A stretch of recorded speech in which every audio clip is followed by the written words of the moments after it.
Good afternoon, ladies and gentlemen, and welcome to this book launch come discussion about this wonderful book, Making Sense of Chaos, by Doyne here, who's going to be talking about the book, but also about complexity economics in general. My name's Angus Armstrong. I'm director of Rebuilding Macroeconomics, which is part of the Institute for Global Prosperity here at UCL. We're a research network, and we have over 80 working papers on our website and about 50 peer-reviewed papers so far. And we hold a number of events, and the easiest way to keep in touch with all of these is through our newsletter, which you can access through rebuildingmacroeconomics.ac.uk. Our speaker today, Doyne is probably one of the leading experts on complexity economics, and we were delighted to have him on our management team in Rebuilding Macroeconomics in the first phase. As you can see from his presentation, we have a number of metaphors about ships in oceans and so on, and you'd be right to pick up that he's a very keen yachtsman. We're also delighted to have Franck Portier join us. Franck is a leading macroeconomist from UCL's economics department and also was a grantee of Rebuilding Macroeconomics. So it's great to see you again and to hear your thoughts. And so the real idea here is to get Doyne's ideas and then to have a discussion with Franck, and then we'll give Doyne an opportunity again to really try and get at what is complexity, what are the prospects, what can it mean for us in trying to make the world a better place. You will have seen Ben Bernanke did a review of the Bank of England's modeling capability and the monetary policy process about 6 weeks ago and stressed the need for alternative frameworks. Well, this is an alternative framework. So we'd like to think that really is relevance for this. And of course, as we look at our general election, all parties are sort of stuck on what really to talk about as far as the macroeconomy goes. So we need some new ideas, and we hope that this is the sort of place that we can look. So the way we're going to run this is Doyne's going to speak for about 30 minutes. Then we'll have Franck and a back and forth between the two for about 20 minutes, and then open up for Q&A. There's a couple of things I have to say. First of all, that this is going to be recorded. So if anybody doesn't want to be recorded, if you can let us know after the event, we'll do some clever editing out. So you'll avoid that. And finally, if there is a fire alarm, then we have to evacuate once not expected. I think that's all of the house rules. So let me welcome Doyne. And Doyne, you have up to 30 minutes, and the floor is yours. Well, thank you very much. Oh, I should figure out how to advance the slides. Oh, there. Okay, good. So, my presentation does not seem to be. Okay, there we go. All right. Okay, so first of all, thank you everybody for being here. I appreciate it. I've worked on this book for at least 10 years. And so it's feeling good to see it getting a little bit of attention. And I'm going to just plunge right in with an example, as I do in the prologue of the book. So it's an example that involved a model that we built for the economic impact of COVID. This model came about right as the pandemic was beginning. I realized, this is going to have serious economic consequences too. And I mobilized a team of my best postdocs, graduate students, and ex-graduate students. And we did a crash program to build a model of the economic impact of COVID on the UK. We also built a little model of the epidemic itself, sort of an amateur epidemiological model. And our question was, what economic policy, is there an economic policy that strikes a good balance, or let's say is least bad, between killing people due to the pandemic and totally crashing the economy by shutting everything down?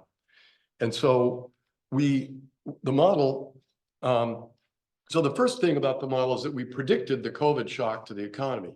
How did we do that? Well, my student Maria Del Cinona and my ex-student Penny Mealy are both experts on occupations and how occupations and industries relate to each other. And in this plot, what we see is up in the upper right corner is, excuse me, look at the x-axis below is the size of the demand shock going from right to left.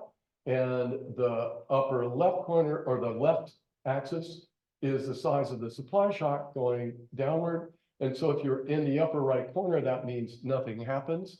And the way we predicted the shock was from the amazing INET database compiled by the Bureau of Labor Statistics in the US, which has lots of statistics about occupations. For example, how close do people typically work to each other?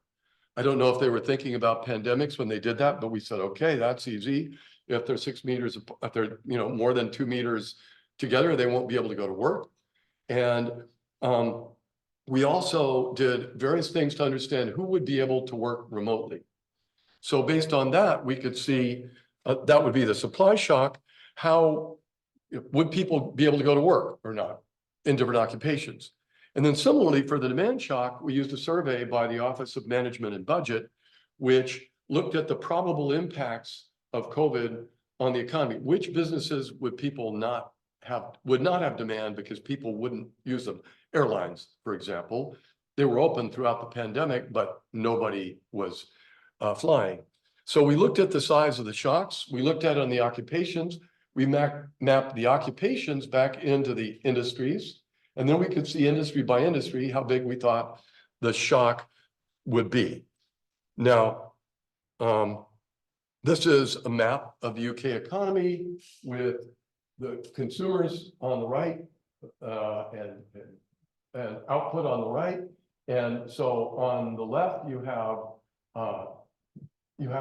the industries that are producing things. And so you can see the upstream and downstream production supply shocks flow downstream, demand shocks flow upstream. So the other key component of this model is that it was a dynamic disequilibrium input-output model that made conditional forecasts.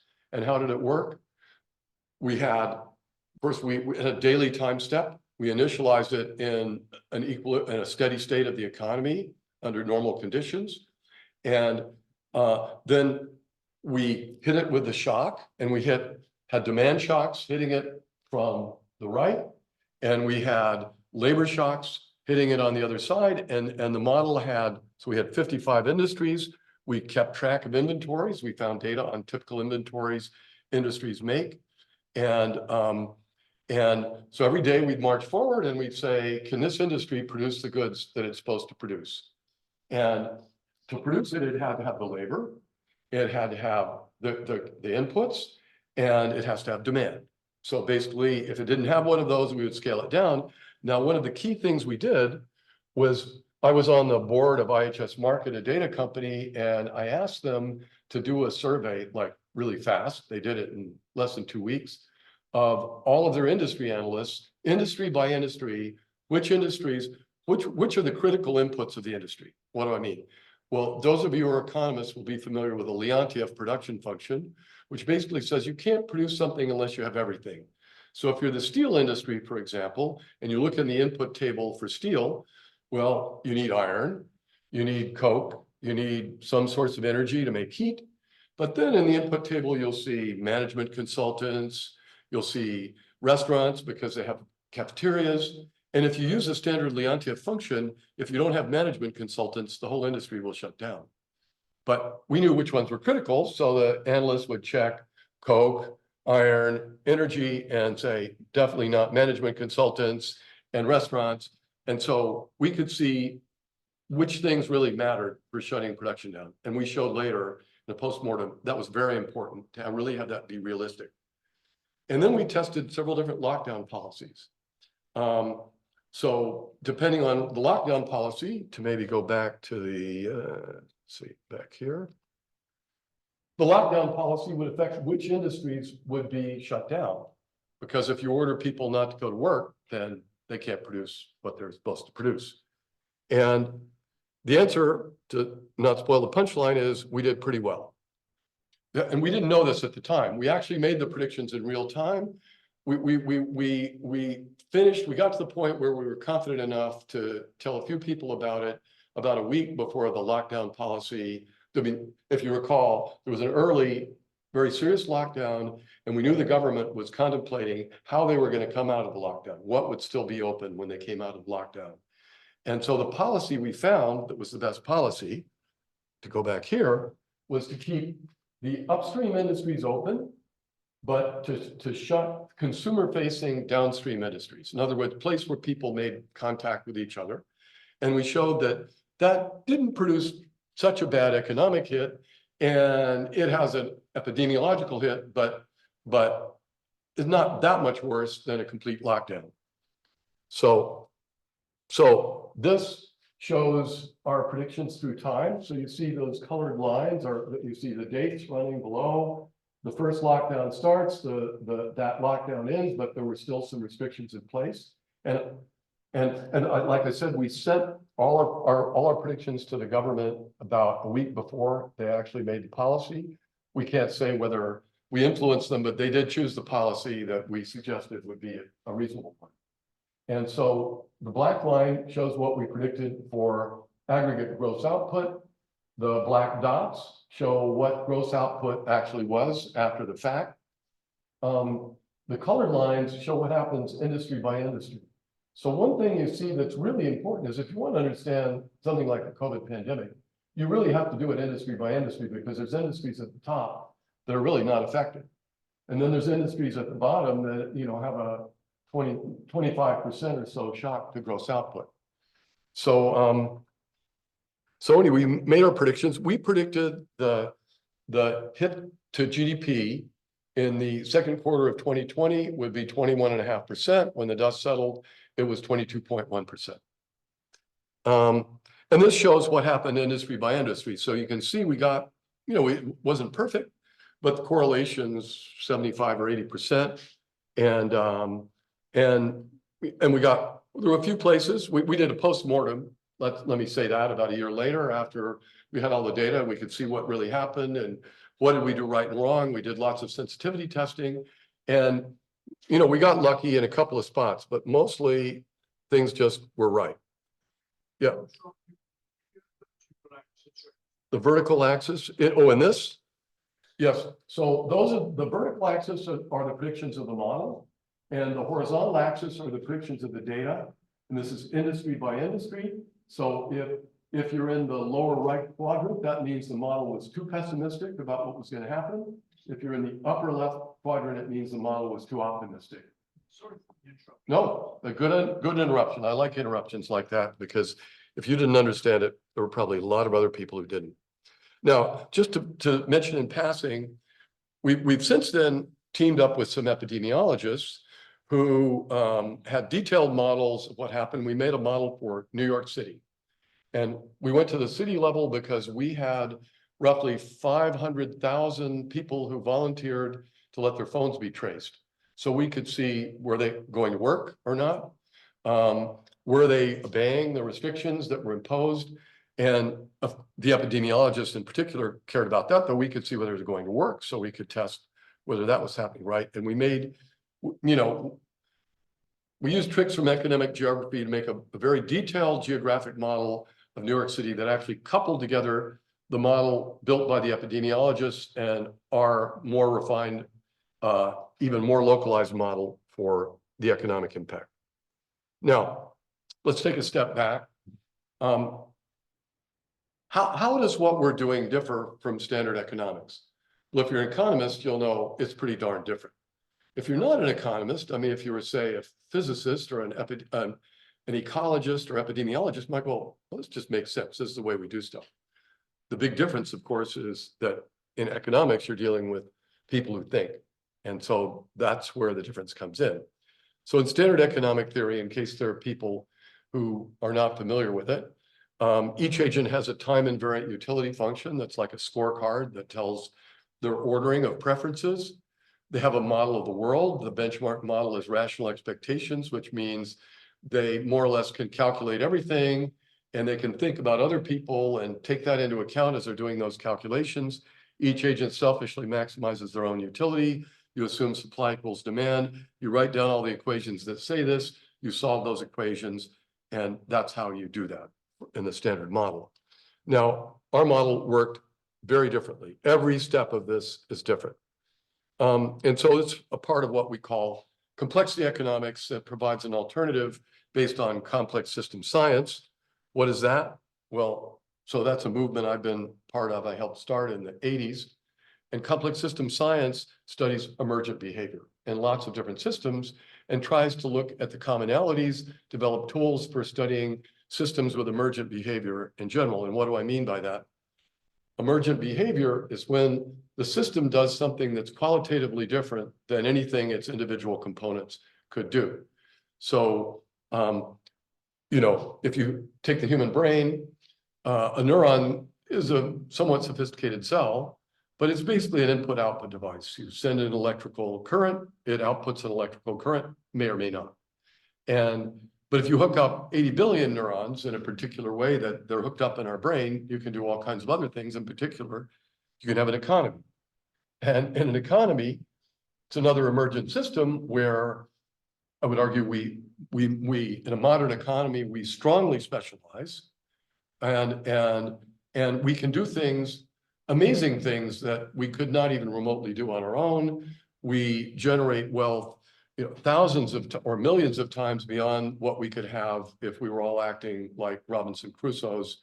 And anyway, but in general, in complex systems, you have to model things at a fine scale. You have to start with a model that models those individual units, and you typically do a simulation to see what the emergent properties are, and then you try and understand it in a more theoretical way. That's at least the way it usually goes. Now, complexity economics is just the application of those ideas to economics. As I said, the key tool is simulation. You mimic the system on a computer, and these simulations are called agent-based models because they're simulations involving decision makers. Of course, in a sense, all of economics is agent-based modeling. It's just the peculiarities of the way these words are used. Now, a key idea in this is that typically, and this isn't always true, but we typically model behavior more directly. And so we use heuristics. I'll say what those are in a minute, but rules of thumb. You might also give the agent some goals, but rather than assuming they actually compute the optimal utility, you assume they try and make their utility better, but they do it on the fly, and they typically don't achieve it. And they may be able to do some forward logic, but they can typically only look a few steps ahead. So we try to make everything real. That is what I call verisimilitude, to try and make models that model the economy as is rather than as if, that try and actually capture the mechanisms that are really used in the economy and put those into the model so that you can recognize what's happening in the model. And so, as I've said here, we use feasible information, we don't assume optimality, and we model the dynamics through a simulation. It's a dynamical system. You input an initial condition, you hit start, and the agents all receive their information about what's going on in the economy. They make decisions using their rules about what they're going to do. Those rules cause changes to take place in the economy. They have economic impact, which generates more information. There, of course, may be other information flowing in from the outside, and you just go around that loop again and again and again, modeling things from the bottom up. Now, and by the way, the example I gave you was a kind of agent-based model, though the agents were really simple. Each agent was like a representative agent for the industry. And in fact, in that model, there was really no decision-making, which is, I think, one reason it worked well, because we could actually get the answer without having to assume very much about what people were going to do. In general, you do have to put in, most cases, you have to put in decision-making, but when you do, we usually try and do it in a realistic and direct way. Now, this idea comes from Herb Simon, already from the 60s. He articulated these things. He said we should model the economy with heuristics. I'll give you an example in a minute. Angus already advertised my love of sailing metaphors, so I'll use one here. So an example of a heuristic that I've used many times as a sailor is called a gaze heuristic. And the way the gaze heuristic works is that if you're in your boat and you're going along at a fixed speed on a fixed course, and you see another boat and you assume they're not going at a fixed speed on a fixed course, then how do you know whether you're going to run into them? Well, you look at the angle that they're making to you. And then you keep looking at that angle. And if that angle stays constant, you get more and more worried. Because if that angle stays constant, you're going to hit them. If it's not staying constant, you know you're not going to hit them. And you know, I often have spent hours watching a boat on the horizon at night to see how worried I needed to be. So it's an example of something, you know, where it's very simple, but it's very powerful. So let's see, I'll show you a few other examples of heuristics later on. Now, I'm going to give another simple example. Why does the economy change? Now, the standard mainstream economic models, and we have an expert on the alternative to this here, but the standard models assume that the economy changes because of shocks. Zeus sits out there somewhere and he throws shocks at the economy, and that knocks the economy somewhere, and then the economy responds. It's something that the Swedish economist Wixell called a rocking horse economy, because you have a rocking horse, you knock the rocking horse, it starts to rock. The economic model tells you how the rocking horse is going to move until you hit the rocking horse again. And the reason you see the rocking horse moving is because you're hitting it with shocks on a regular basis. Now, on the other hand, we know there are systems like the weather, which we know very clearly now. The weather has external drivers because the earth turns, solar insolation changes. But the reason the weather is so unpredictable and so intermittent, the reason we have days of sunshine and days of storms, is because of chaotic dynamics that's generated from in the weather system itself. It's not because of these changing drivers from the outside. And so the economy, I'll argue, is also like that. And I believe that economic cycles naturally emerge under bounded rationality without need for external shocks. Now, of course, there are external shocks. COVID was a great example of an external shock. So both things are going along, but some crises like COVID was really caused totally by an external shock. Others, like the financial crisis of 2008, I argue that was internally generated by the financial system and the real economy. Now, I'm going to give you a model that illustrates this. And if the first model was intended to be very realistic and was a bit complicated, this model is a very simple conceptual model. And the idea, well, this is what it's trying to explain in hindsight. So I can't say we predicted this in advance like we did in the other case.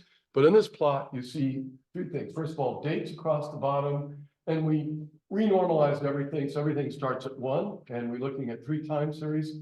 One of them is the S&P index, which is a measure of, you know, the financial system and the U.S. economy and beliefs about how that financial system is doing. The rust-colored line across the bottom is the VIX, which is a volatility index. And what you can see is that the S&P index climbs from 2003 to about 2008. It crashes and it goes up again. The volatility, interesting, as the S&P index is climbing, volatility is going down. The market got very, very calm in the period leading up to the financial crisis. With hindsight, it was one of the warning signs there was something wrong. Now, that black line that you see is the leverage of US broker-dealers. That is, broker-dealers are people that operate both as brokers for clients and also as dealers for themselves. And all of the major investment banks like Lehman Brothers have broker-dealers. And you see the leverage goes along starting at whatever value it was at the beginning. Value, actually, background value is going to be pretty high. And then it climbed so that where the S&P peaked, it was about a factor of 2 above its normal level, and then it spiked enormously and came crashing back down. And when it came crashing back down, there was a big crash, big spike in volatility as the market crashed. Now, the question was, can we come up with a simple explanation of how this happened? And you'll not be surprised, the answer is yes. So we call this the Basel leverage cycle model. That's my first graduate student at Oxford, Christoph Eimans, who led the team that did this. We actually wrote a couple of papers. I'll describe the second one because I think it's a little more realistic. We have 2 agents, a bank and a fundamentalist. We had one risky asset plus cash, think of a stock and a bond. And we made 4 simple assumptions. First, we assumed the bank, which the bank is using leverage, right? Like think of Lehman Brothers, the broker dealer. It uses an exponential moving average of historical volatility to estimate expected volatility. That's a great example of a heuristic. And it also illustrates how we choose heuristics. How do we choose this heuristic? Ask anybody who's a financial trader. They all do some version of that when they're estimating volatility. Why? Because it's the best thing we have to estimate it. And they typically actually have about a 2-year time constant on their exponential moving average, which is important. Then how do they manage their risk? Using the management technique dictated by Basel II called value at risk, which sets a leverage target. Roughly speaking, the way it works is if volatility is high, your leverage target needs to be low. If volatility is low, your leverage target can be high. And let me just remind you back here, what was happening here? Leverage was going up, volatility was going down. So they were all following that rule. Another heuristic. This heuristic is dictated by the Basel Committee and was viewed as prudent risk management, and it makes total common sense. If you're the only one using this, it works great because, you know, when volatility is likely to be higher, you leverage more and take more risk, which raises your profits, and vice versa. But we'll see there's a problem when everybody uses it. Now, the third heuristic, so look at the bottom line, the fundamentalist buys undervalued assets and sells overvalued assets. Another heuristic, I think it's pretty hard to argue with that one. And so I like to joke that the least empirically justified one is that supply equals demand. That is, we're clearing the market at every step. And so let me just say, so here's a diagram. I think you probably have the idea by now. In addition, I didn't say, you can also add shocks. Now, and I'll actually tell a little anecdote, by the way, about how we found what I'm about to show you, which is that we originally had a fairly complicated model of the financial system with several banks, and we initially weren't giving them any risk management. And, you know, it was kind of making realistic, sort of realistic looking time series, but we knew they had to have risk management. So we added Basel II risk management, and the whole economy started oscillating up and down. And we said, whoa. So we pulled everything apart to try and figure out what was causing that. We stripped it down into this simple model that I just showed you. And so what happens? Well, I'm going to show you what happens when you turn the shocks off completely. So you'd think it would just be totally boring, and sometimes it is.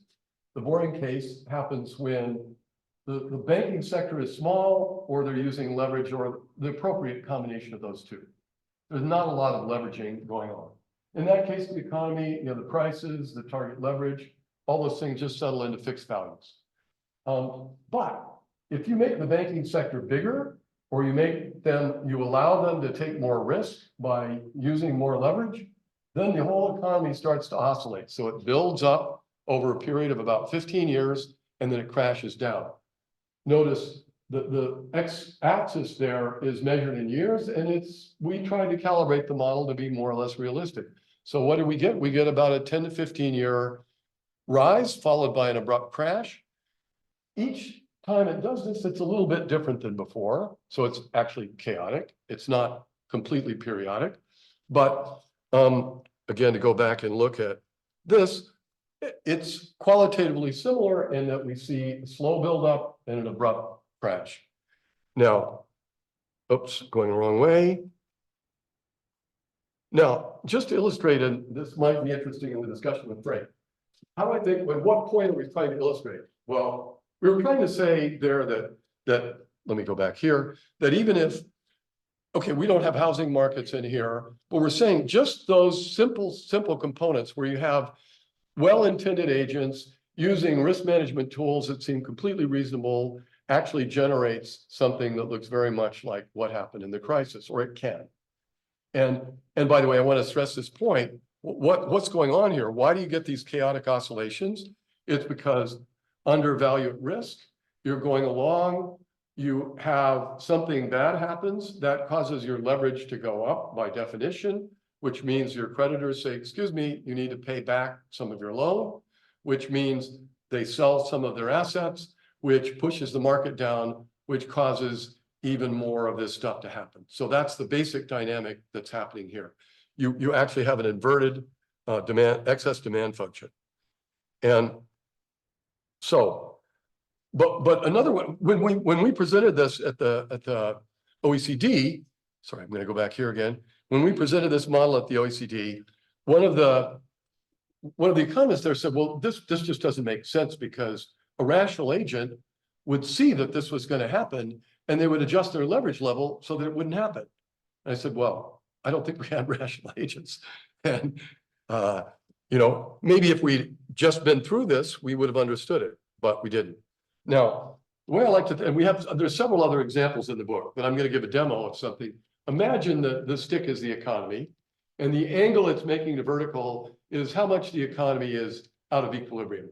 How much is the rocking horse away from where the rocking horse wants to settle in? Now, suppose I try and balance this stick. So I'm going to try and balance a stick. And, you know, you'll see I can sort of keep it vertical, but it doesn't keep perfectly vertical. Why? Well, because I'm not a perfect stick balancer. Now, and so I overcorrect, and then I undercorrect, and I keep making errors, and I'm interacting with the stick when I do it, because the stick has its own dynamics. It's a pendulum, inverted pendulum. But so how would I explain that? I'd say, well, I'm an imperfect pole balancer, just as I would say that we are imperfect agents in our predictions of the economy. We don't really understand the cause and effect relationships. We might have a vague idea, just as I do in balancing the stick, but we don't have it exactly right. And so we overshoot, we undershoot, and we get business cycles. Or we get the kind of thing that I just showed you here, which is a financial system causing a business cycle. Now, in contrast, how would a mainstream dynamic stochastic general equilibrium modeler describe the stick? Think about the analogy anyway. This is the economy. Well, in that case, I'm a perfect pole balancer. Somebody comes along and knocks the stick away from vertical. Or maybe I'm standing on the deck of a ship and I hit a wave and it goes away from vertical. But I'm a perfect pole balancer, so I bring it back to vertical and just the right way, but then somebody hits the stick again. Now for the stick, I think it's pretty clear that's not what's happening. The question is what's going on for the economy. Now I want to wrap this up. One way I think about this is that mainstream, you know, starting in the 60s, they entered what I'll call let me actually explain this a little different way. I've heard many graduate students who said their senior professors warned them to not get involved with the kind of thing we, you know, rebels do, complexity economics, because there's a danger of getting lost in the wilderness of bounded rationality. And what that means, and it's a reasonable statement, is that if you know, real people are complicated. And if you just plunge in and try and model real people right off the bat, you're probably going to get lost because there's one way to be rational. There is an infinite number of ways to be not rational. But so what do? You enter the rationality gate and then you start trying to make something a little more realistic. You add frictions to your macro model, or maybe you make some behavioral modifications. You assume people are actually myopic. You can do lots of things, but you try and keep that rationality gate in sight. Now, in contrast, we complexity economists who see kind of smaller guys entering through the back door frequently use the zero intelligence gate. Like we boldly did that COVID model without worrying about people's decision-making. And so we come in the other direction. It's still very useful to keep that gate in sight. And the goal is really to meet in the middle somewhere. And I even have an example in the book. I think it's a nice example where we do meet in the middle. Now, let me just say ABM is in transition. Until recently, typical ABM was a generic economy at a generic point in time, calibrated the ABM to stylized facts, and you would try and show some qualitative relationship by using the ABM. There's quite a few of those, but we now have a few quantitative ABMs. In a quantitative ABM, you model a specific economy at a specific point in time. You make quantitative predictions, typically conditional predictions, and you evaluate policies quantitatively. You can put the policy, write some code to simulate what the policy would do, and you simulate, and you look and see what happens. And this is an example of a model that's now being used at the Bank of Canada that is a quantitative macro model. It's also actually a micro model. We have our own version we're about to release. We think we put in a lot of realism in various areas, and we're also pioneers, I think, of calibrating agent-based models so that they match time series data, which is a difficult problem. Now I want to close. So let me just say, what's the biggest advantage? What's the biggest reason why we should be doing what I'm talking about? I think it's tractability and scalability. So here, I liked in the book to get economists to, if there was anything critical said, I wanted an economist to say it. I really tried to be Mr. Nice Guy in this book. And so they're saying, I don't think this is a controversial statement. Optimization, and this is David Lapson and Xavier Gabex from Harvard. Optimization is typically not computationally feasible when there are dozens of continuous state variables. In such cases, numerical solution times are measured on the scale of years or centuries. So in other words, if you take a mainstream model, if you make it too complicated, you reach a point where you can't solve it anymore. And I could tell some anecdotes about that, what people have said to me. And ABM, in contrast, because we're just making decisions the way real people make them, we do it on the fly, with the information available, with feasible, simple computational resources. You know, they take a few microseconds of computer time.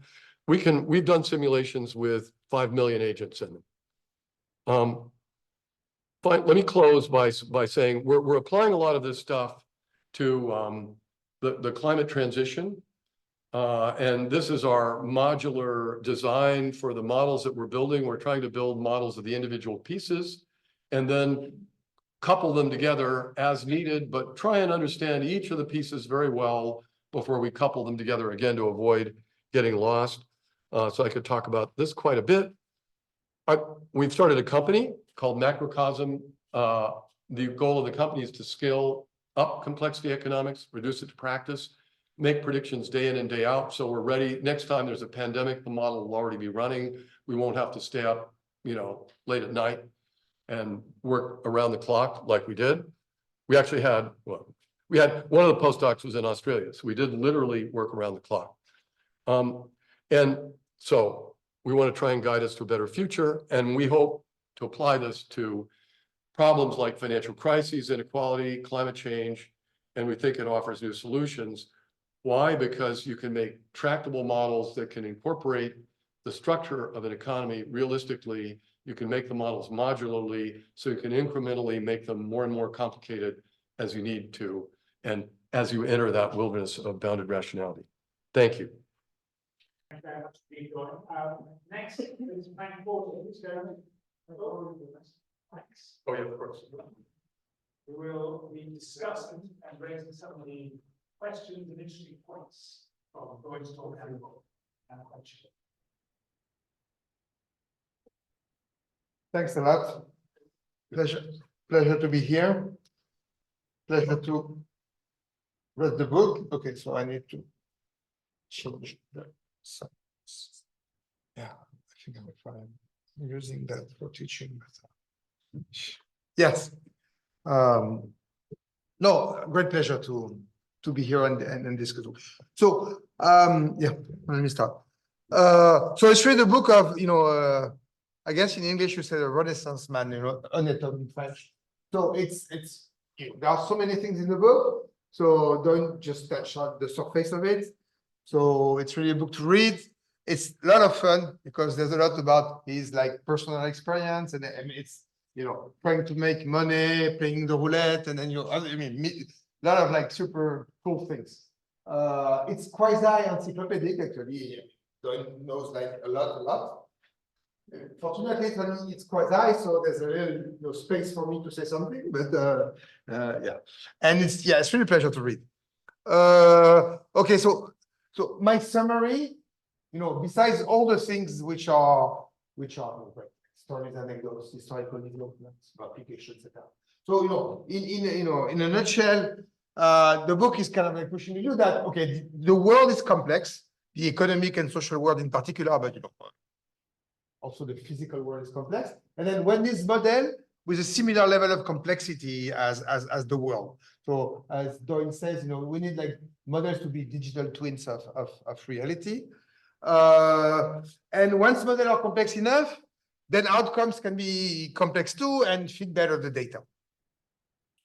And the great thing is that there are ways to numerically deal with that complexity that standard economics cannot use. So that would be my like super like short summary. So my impressions. So Doyne said, I'm not going to play the game of like using quotes and then discussing the quote, but that one I will give. This book is not about criticizing economics, and I think that's exactly what the book is. It's great. Standard economics is sometimes used a little bit like as a strawman, but fair enough. I mean, it's like rhetorically, it's a nice way to kind of like be engaging. So I really learned. So to me, the book raised some kind of like deep epistemological questions that made me think. And I will give you my thought, but really as a practitioner, I'm not like I'm not doing like epistemology or nothing, but as a practitioner, I think it's kind of that may be interesting to reflect on this. So I'm not going to discuss like the sociology of the profession, why Professor P cannot publish research R in Journal J or get the grant G. It's important, of course, in the dynamics of science, but yeah, that's highly controversial. And then yeah, and I mean I see much more continuity between Doyne's work and standard approach than many on both sides. You said you were like on the rebel side, so I'm more on the Darth Vader side of the economics. But I think I believe there's more continuity because I think standard theory is like very plastic. But that's I'm not sure it's interesting to put like too many labels on things. So let me react to the book as a standard macroeconomist. But I like to think I'm open-minded, and I have a friend who always says, but not so open that my brains fall out of my skull. So that's the idea. So I've been, and just to kind of like to explain, I've been working on approaches which are somewhat closer to Doyne's approach than most of the standard macroeconomists do. Although there's still a long way to go. But so I'm kind of like, for that reason, I like to, I'm very open and sympathetic. Sometimes I'm invited to play like the bad cop in discussing more rebel type of work. I mean, I don't think it has any interest, so I won't do that. I don't think it's. I mean, we're doing science, so it's good to exchange ideas. So I'm gonna give some thought on various things. So nothing that Doyne doesn't know nor understand, but it's a popular book, so sometimes you need to kind of like take some shortcuts, and I think this is like the reaction I had. My comments will be like more methodological than really applied to the specific problem addressed in the two last part of the book, finance and climate change. I mean, I could do that too, particular climate change. I've worked on that at some point in my career, but yeah, let me reflect more broadly. And let's see if I have time to go through those 7 points. But if I don't, I guess you just stop me when it's time, and Okay, so models. That's the part which I thought about. So that's the way I was taught to think of models. So I have to admit, confess perhaps, that what I think is kind of not so far from what I've been taught, which might not be a good sign. But so that's the way I was taught of model. This is not a pipe. Someone knows this Magritte painting. So what does that mean? It means that a model is not the reality. So model is not reality. All models are wrong. Occam's razor brains, and we need to kind of like cut like a lot of like the specificities of reality. As John Robinson once wrote, a map at scale 1 of the world is not very useful to find your way in a city.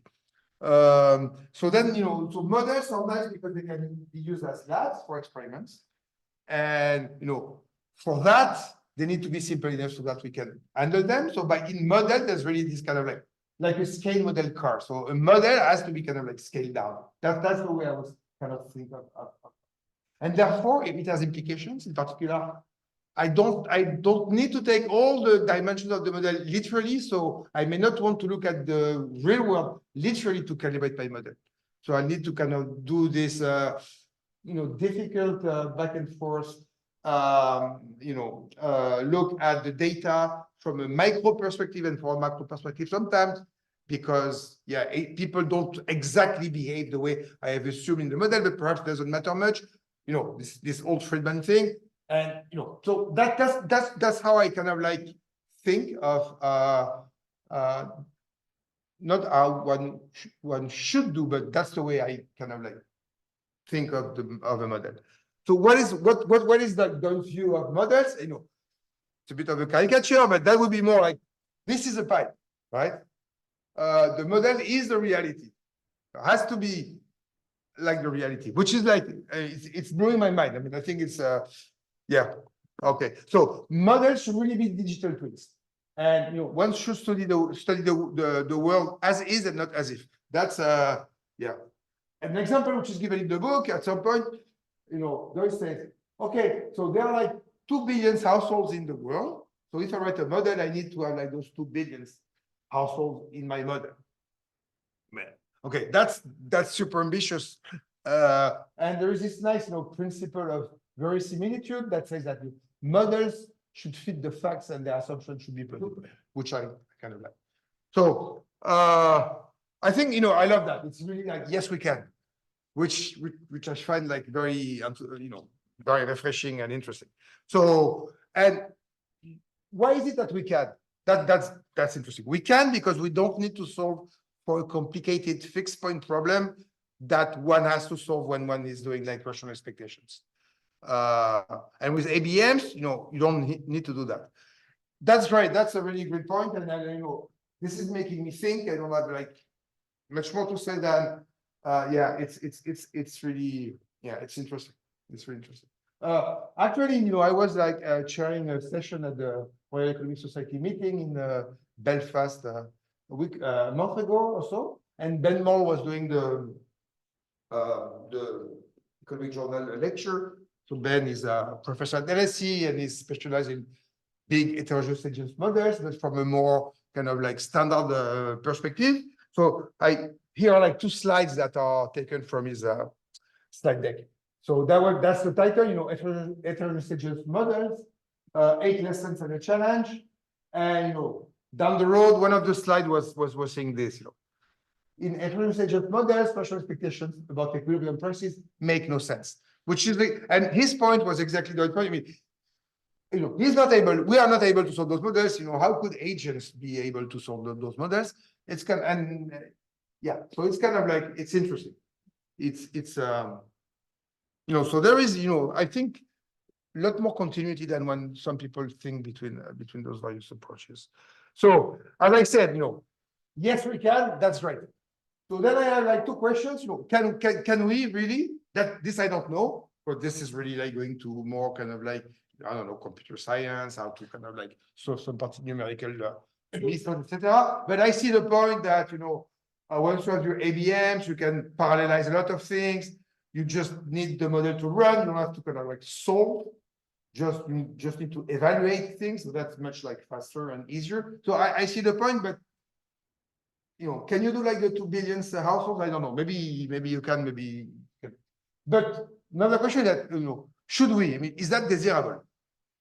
And I was thinking basically about an analogy between the chaotic dynamics in complex systems and the problem of a model builder. So complex. I mean, maybe the case. I'm sure it's the case. That complex models with slightly different assumptions. In the same way that chaotic dynamics has sensibility to initial conditions, maybe slightly different assumptions or slightly different parameters values,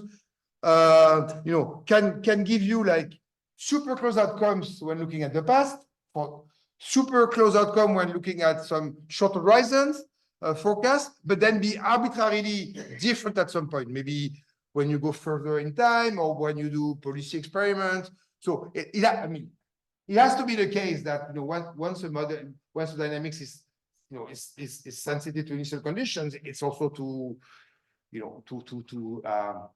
slight changes in some parameters or some assumptions. So yeah, so it's touchy because when the models are like that complicated, who knows how kind of like robust they are when you change too many things. So yeah, so it's great to have like models as big as the world. But is that desirable? I mean, I don't know. I mean, given that we don't exactly know what people are doing and how markets work, etc. Of course, if we knew everything, that would be perfect. So I also like, of course, this principle of verisimilitude. Models should fit the facts, and the assumptions should be plausible. I couldn't agree more. I think it's super important. But at the same time, I underline it's fit and plausible. It's vague enough that a lot of like models would basically satisfy the principle. It's that's the world in which we live when we do social science. But yeah, I mean, I like to think of some of the work I'm doing as much more plausible than some other one. But maybe some people would say no, it's not plausible because in the end you have very few I don't know, agents in the model. So it's that principle is great, but its practical use is I guess is questionable. So let me talk about equilibrium. That's another thing. But I understand it's a popular book that you wanted to write, so you can't be all the time as nerdy as one can be. But I think that the book should be a bit more clear about what do we mean by an equilibrium, because that's super important. So in dynamical systems, that's clear, it's a rest point. In dynamical economic models, equilibrium does not mean rest point. I mean, I'm not saying that you're saying anything wrong, just like to make things clear. It's not a rest point. What a rest point is, it's a steady state. It's a particular equilibrium. Okay. So since at least X, there are notions. I mean, there are different notions of equilibrium. There are like what we call temporal equilibrium. Given expectations, this is what happens today. And then there is like intertemporal equilibrium, which is like conditional on an expectation function, how temporal equilibria are linked one from the other. And this expectation function doesn't need to be rational expectation, it could be anything. So equilibrium is not rest point, that we understand. Equilibrium does not mean supply equal demand either. That's Valrasian equilibrium, right? But there are concepts of non-Valrasian equilibrium.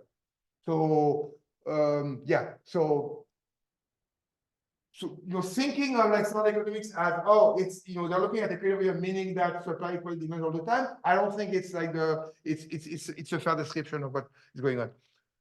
So my own definition of equilibrium that I cooked up yesterday, but it's something like so an equilibrium is an allocation that is derived from some decentralized decisions, such that transactions are made compatible by some mechanism. I mean, it's so vague that maybe doesn't define anything, but that's the way I like to think about it. Let me give you some examples. Competitive equilibrium, that's a mechanism. That's such of a mechanism. Prices are like adjusted by someone so that demand equals supply. Decisions are taken in a decentralized way, but then prices are such that. But you could have like non-Valrasian equilibria, where prices do not equal supply and demand, and then we need to kind of figure out what transactions are, because transactions we observe.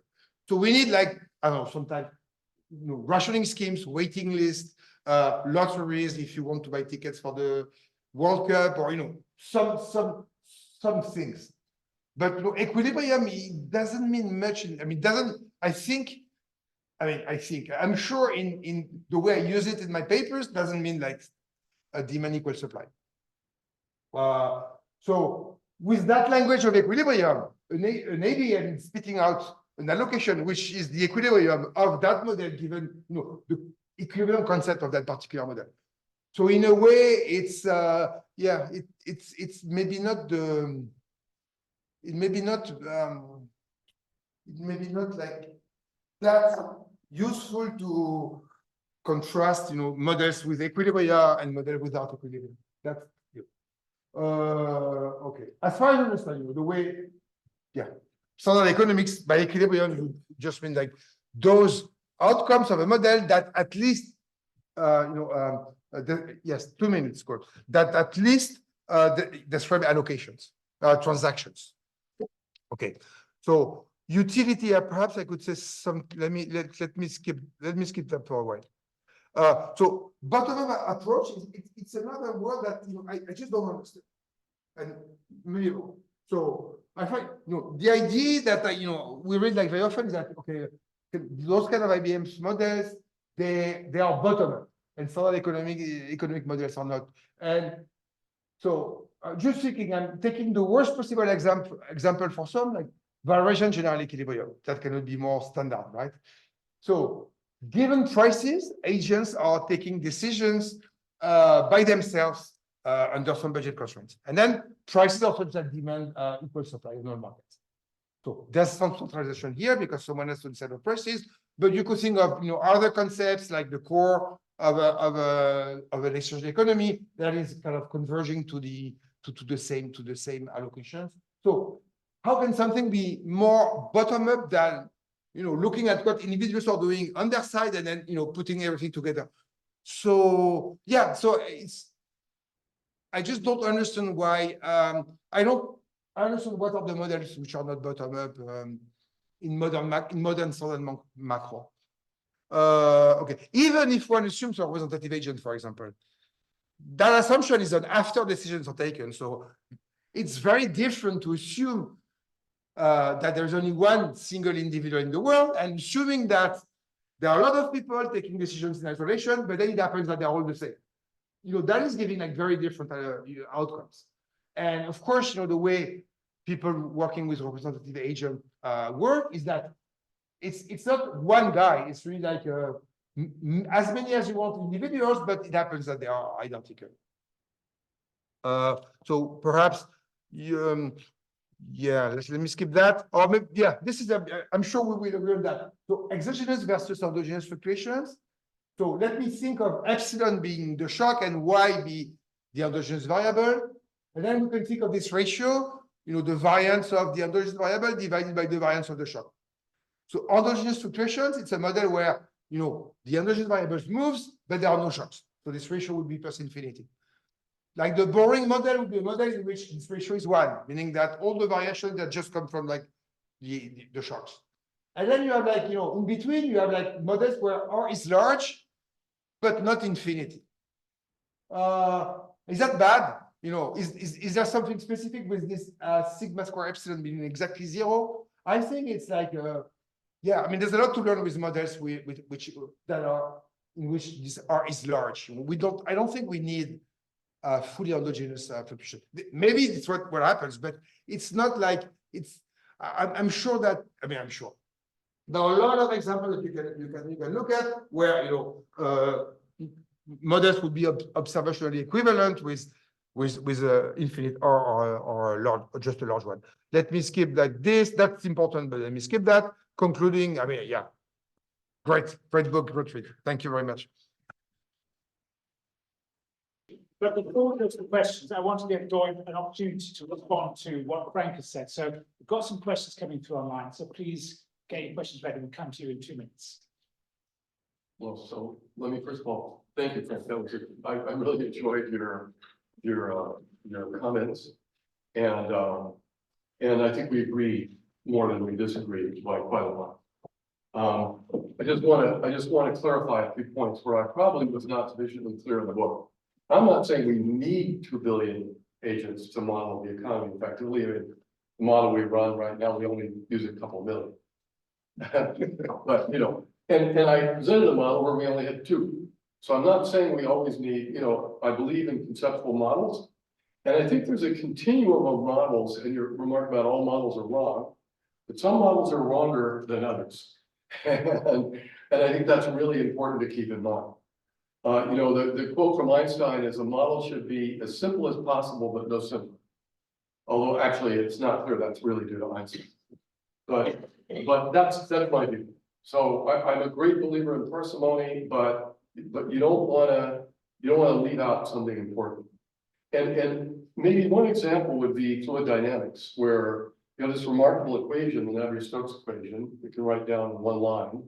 And we don't have a solution to that equation. We never will, because it's inherently a chaotic equation once the Reynolds number is high enough, once things are turbulent enough. And you know, many people have devoted their whole careers to understanding that equation. But our understanding of it leaped forward when we were able to simulate the equation. So we could do experiments much easier than we could with wind tunnels. Now, your point is right, that we don't understand the mechanisms in economics as well as we do in fluid dynamics.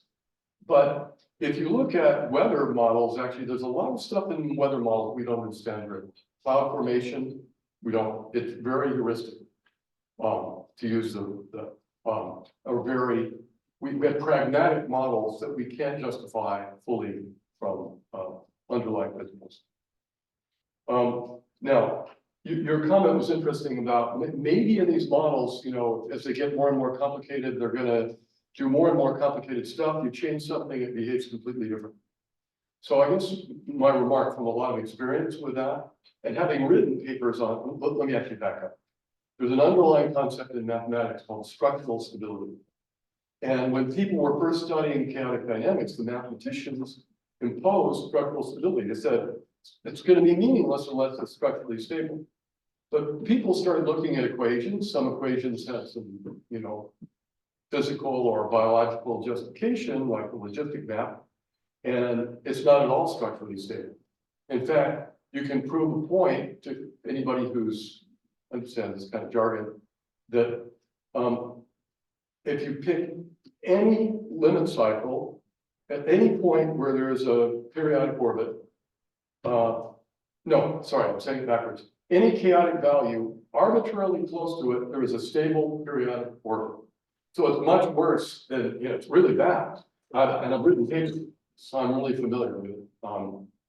But that said, most of the time you don't see things like that. There's another concept in physics called universality that says there are cases where the details just don't matter. You get the basic phenomenon regardless, and even quantitatively, the details may not matter.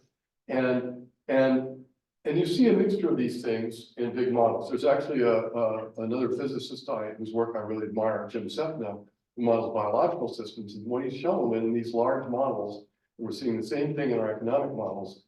If you look in the space of variations of parameters, that even though you might have 50 parameters in your model, most of the variation happens along 2 or 3 dimensions in the parameter space. So you can effectively, usually if you could figure out how to do it, you could model most of it with something that was a lot simpler. And that's why, if you're worried about prediction, a lot of the parameters just don't matter very much. Now, that said, those parameters that don't matter very much, if you're interested in knowing the value of those parameters, and they don't have much effect on the prediction, you're not going to be able to figure out what those parameters are, which is also a good thing. You know, one of my students has written a thesis on this, even applying it to DSG models. So, okay. But let me just say, there's macro model by Jean-Philippe Michaud, that where they show you can get these pathological things happening in this model economy as you vary the parameters. But within regions, things are fairly structurally stable. And that's what we hope for. Now, equilibrium, I have to say, I've asked so many economists, tell me what you mean by equilibrium. I got different answers from everybody. And I remember asking Goddard and Hahn this a few years ago. So he laughed and said, equilibrium used to mean something, now I don't know what it means. And you know, my colleague at Oxford, maybe I won't name him now, so he won't criticize him. He said, no. In economics, it's really supply equals demand. But, you know, so my view would be the short answer is there's strategic notions of equilibrium. If you're in game theory, you know, equilibrium is like a Nash equilibrium where none of the players are going to change their strategies if nobody else does. And then there are, you know, Walrasian measures and maybe some other ones, but anyway, that's at least what I was trying to mean by those. But I want to say I don't think everything is in equilibrium. And so we did a lot of, I did 4 or 5 papers in game theory over the span of 25 years. of iterative games. The question was, when do they converge to equilibrium? So a Nash equilibrium or some kind of equilibrium where the strategies stop changing all the time.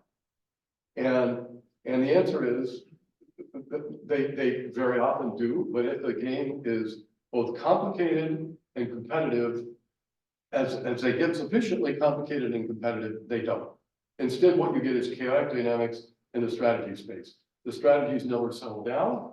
And part of the reason is because the agents are only boundedly rational. And so they're actually overshooting and undershooting like I was when I tried to balance the pole. They're not getting things right. Their expectations are not consistent with reality because they don't know how to make them consistent. And, you know, bottom up, I don't want to bog down on, you know, definitions. I hear your point. I hear your point on that one. I do think, you know, if you take, I'll just maybe illustrate the extreme version of what I mean. Let's compare an aggregate DSG model to a simulation of the weather. I mean, the simulation of the weather is super bottom up. You know, you have grid squares that are finely grained, and we know in the weather that the limit to the accuracy of prediction is really the fine grainness of the grid squares, because so much of the weather is actually the things that are happening down here are flowing up there, and stuff from the top is influencing what happens at the bottom. So these feedback loops, and whereas in an aggregate DSG model, you know, and I respect the kind of things that moles trying to do, but an aggregate model, it's a bit like trying to model the weather by saying, let's make a model about the mean global temperature and the mean pressure. It just would be silly. And I think something like that applies in the economy, because so much of what happens in the economy is really coming from the bottom up. So maybe I mean it in a more information flow sense. But I agree with you. So anyway, that's enough. I want to get to the audience. Let's take some questions. Can you just raise your hand? The gentleman in the middle there. Thank you very much. I think there's a microphone as well there. Thank you very much, Rafael Vito, University of Greenwich. I really enjoyed the book. It was a pleasure to read, as Frank said already. There's lots of interesting stuff, and I think with visionary also kind of from where to go. I think there's lots of interesting stuff. Two questions: one for Frank, one for Doyne. The better analogy you have in the book, you use it to argue that make the case for why complexity economics will allow us to make better predictions. Now, my question is, with whether you also say and point out that because of the chaotic nature, it's difficult to go beyond 60 days or something like that, right? With economics, we almost always are interested in much longer predictions. To what extent is the chaotic nature of the economy placing an inherent problem here for us? And the question for Frank, Doyne makes the case that if they take a strong empirical case to shift the dial in the mainstream part of the profession, are you convinced of that? What do you think is the key obstacle? And maybe related to that, why is it that yourself you stick to intertemporal optimization, so not rationality, but really the optimization as the key modeling tool, or one of the key pillars, which Doyne kind of argues should be thrown out? Well, I didn't say thrown out. I just said we should study alternatives. Yes. Okay, thank you. Okay, to go first, the time scale, it's really a question of time scale. You know, the weather changes on time scales of hours often. I mean, if you've sailed in the Mediterranean, I can tell you, I've seen some amazing things happen. And so it means we have a lot more cycles. If you ask, how many cycles of the weather have there been since World War II? I don't know, but it'd be tens of thousands, you know, whereas the economy, it's like 10, 12, how many business cycles? So the economy moves much slower. Now that said, the financial system can move pretty damn fast. And one of the interesting things about the economy is you have this strange interaction between the financial system and the real economy, where the financial system's super volatile and really fast, and the real economy is sluggish.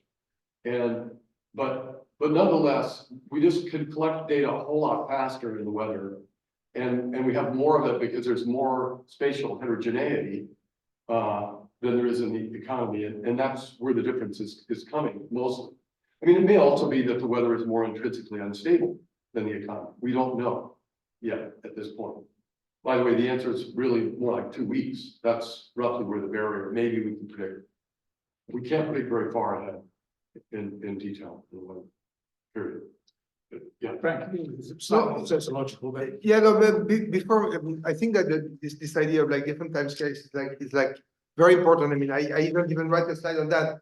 I knew I will not have time, but yeah, I mean, yeah, even I mean within the economics, different decisions are taken as different time scales. Maybe some for decision, like Nash equilibrium, agents or players are supposed to play simultaneously. Doesn't make much sense. But perhaps it's very fast if it's about like being on a runabout and deciding who will move first. So it's kind of okay to assume that decisions are taken simultaneously and that Nash equilibrium works. In some other situation, we really need to think of this kind of tâtonnement process, and it's kind of like a inductive way of thinking of the Nash equilibrium. So I know that there's some work on this coming mainly again from like more physicists, but I think I think it's very interesting to kind of think how things could perhaps sometimes start resonating just because you have like different decisions at different scales, like finance and the real economy or things like that. Then so once to answer the question, so one side intertemporal optimization. One side he didn't use was on utility. So in the book, Doyne kind of like contrast ABMs that are not using any utility with like other models that are using utility. No, you don't need to. It's okay if we don't show the slide. But it's kind of I'm not sure. Once you have like an ABM model where people are learning, meaning that they have to update their view of the world, and they update it in order to maximize output time. So this could that's the kind of utility when you have like heuristics and then genetic dynamics. It's like fit is deciding which heuristic, and that's the utility. So I don't think there's much difference. Utility, people with utility don't have to be selfish, because your welfare can be your well-being can be in my utility. So that's the way in which I think sometimes standard theory is like very plastic. So all those things we can have. I mean, we can also think of utility as just like a device to describe choices, because this is what we observe. So it's just we have choices. We find a way to rationalize choices that we observe by thinking of some utility. That's Samuelson revealed preferences. So I don't think that utility has to be seen from could be really seen from a very pragmatic point of view, not from a very ideological point of view.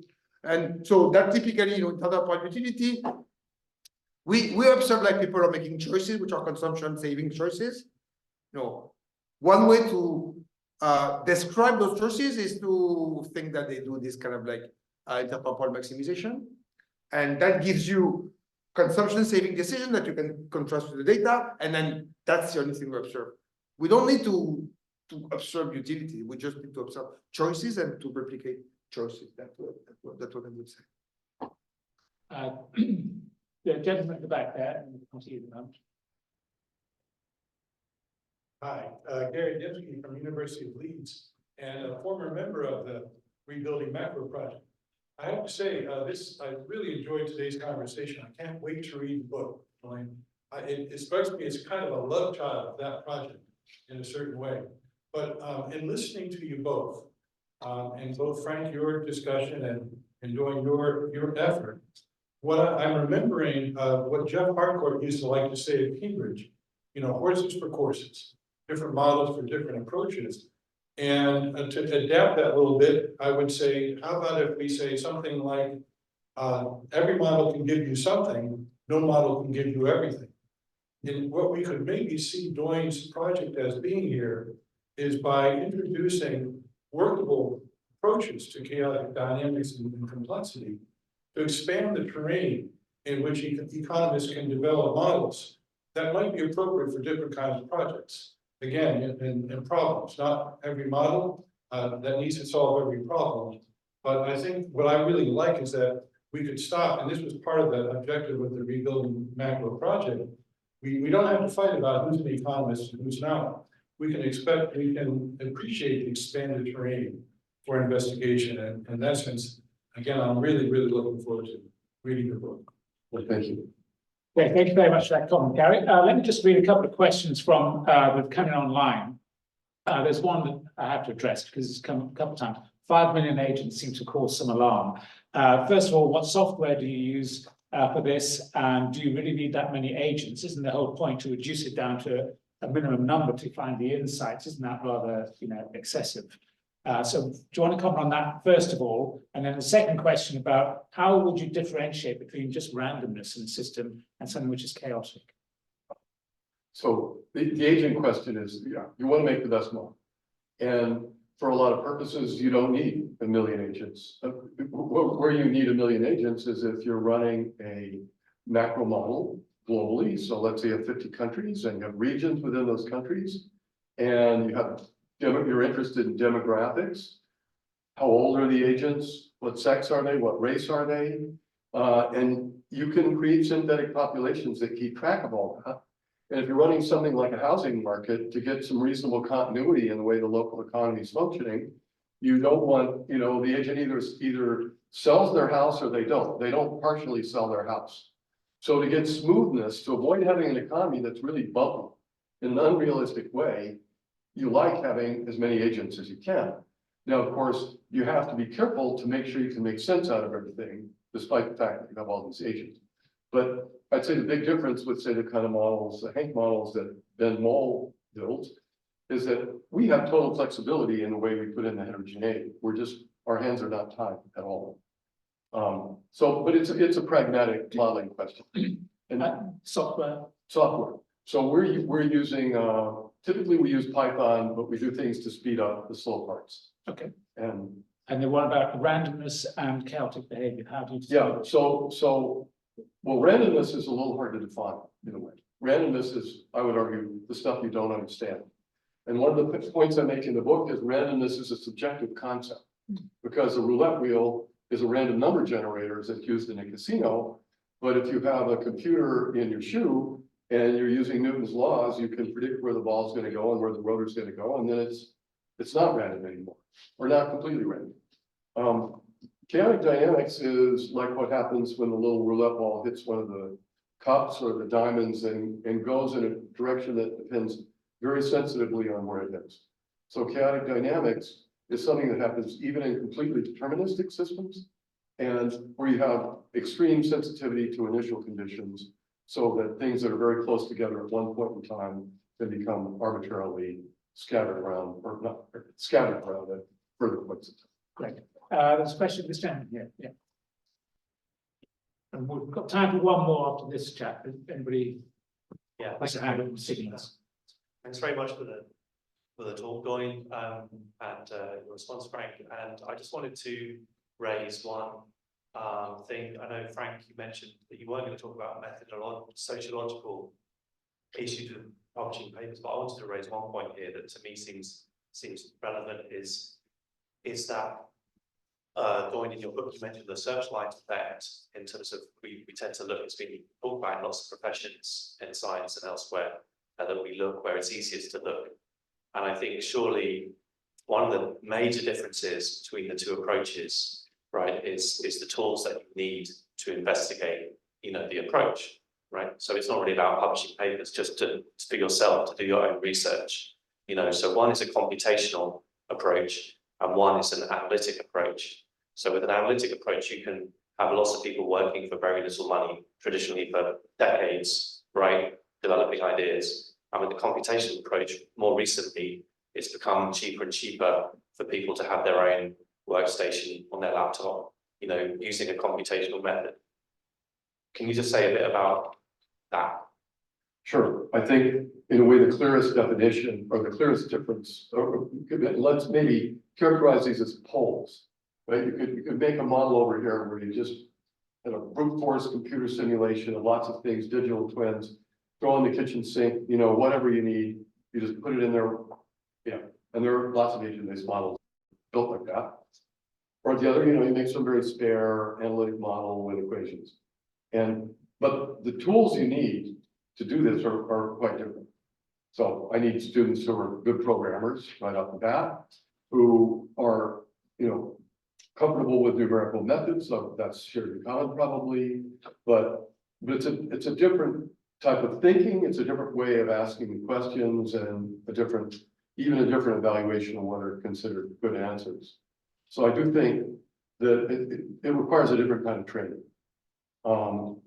And that may be where the clearest way to view the difference is. I don't know if I answered your question. Yeah. Any final question from the audience? Yes. Really a minor question. I'd like to thank you and the discussant, in fact, for a very fluent exposition. What I would like to know, in some included in the text or appendices, accessible treatments to the mathematics, in fact, that you have used in the book. Well, the book, by command of my publisher, has no equations whatsoever. Because it was intended to be a popular book, and that was the hardest thing in writing it, is to convey difficult concepts in a way that normal people can understand them, but economists wouldn't throw giant spitballs at me for being an idiot. And God, I can't tell you how much I wrestled with doing that. But there are lots and lots of stuff in the bibliography. There's huge numbers of endnotes. I tried to make the endnotes fun, so I planted lots of zingers in the endnotes for anybody who likes to read endnotes. And the pointers, the bibliography takes up like, you know, I don't know, a sixth of the book. And so there's tons of pointers to the mathematics. Well, whether it's explained well, I can't say. If we could produce something that was online, that would be useful. I mean, the last 10 years been trying to write a kind of idiots by being an idiot. Qualifications through Swapper's book. And he thanks, in fact, three mathematicians in the preface. It gives no clue whatever as to what mathematics is concerned. It turns out to be the mathematics of non-negative matrices. Yeah. I'm an enthusiast for maths, but it's never transformed, in fact, into talent. Yeah. So it's a bit frustrating. Well, I think in this book you won't find this frustration. It's a very easy, but also very enjoyable and entertaining read. Actually, it's quite fun. It's good fun. So it's highly recommended. Can I close by thanking our two speakers, Doyne Farmer and Franck Portier, both very much indeed for their time. It was great fun, very enlightening listening to them. Thank you.